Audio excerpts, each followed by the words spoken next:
ஓம் சாய்ராம் சாய்ராம். பாபா எனக்கு இந்த வாரம் ஒரு அற்புதம் நிகழ்த்தினாங்க.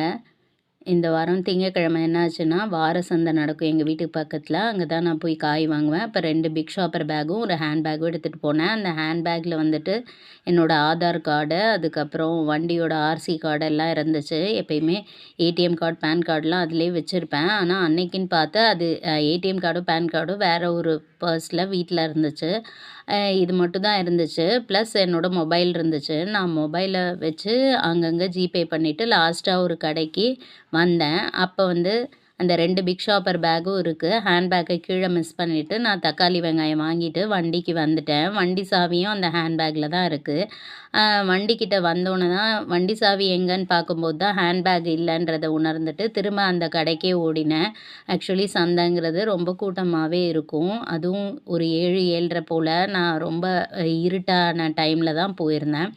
ஸோ அப்படி போகும்போது பார்த்தீங்கன்னா, நான் மிஸ் பண்ணிவிட்டு திரும்ப அந்த கடைக்கே போகும்போது யாரோ ஒரு சகோதரி மூலமாக பாபா அந்த ஹேண்ட்பேக் எடுத்து அந்த கடைக்காரவங்கள்ட்ட கொடுத்துருக்காங்க. அந்த கடைக்காரவங்களும் வாங்கி முன்னாடி வச்சுருந்தாங்க.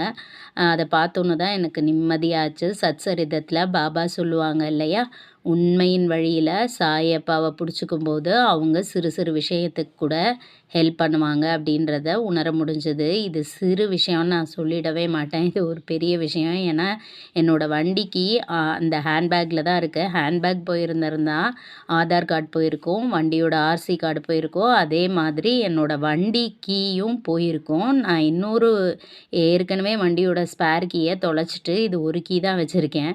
அப்போ நான் அன்னைக்கு இது மட்டும் கிடைக்கலன்னா தர்ம சங்கடமாக ஃபீல் பண்ணியிருப்பேன். ஆனால் பாபாவும் முருகரும் என்னை இந்த இக்கட்டான சூழல்லேருந்து காப்பாற்றிட்டாங்க. இதுதான் நம்ம உண்மையின் வழியில் சத்குருக்களை பிடிச்சிக்கும் போது அவங்க நமக்கு உதவி புரிவாங்க. இதே மாதிரி தியானத்தின் மூலமாக நம்ம கடவுளை வணங்கும் பொழுது ரொம்பவே நன்மைகள் கிடைக்கும்.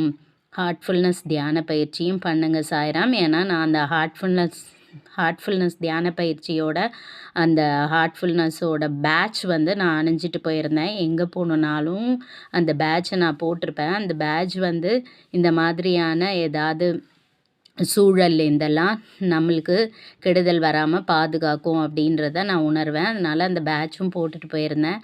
அதனாலேயும் என்னமோ என்னோடய ஹேண்ட்பேக் அவ்வளோ கூட்டத்துலேயும் கிடச்சிருச்சு. ஓம் சாய்ராம்.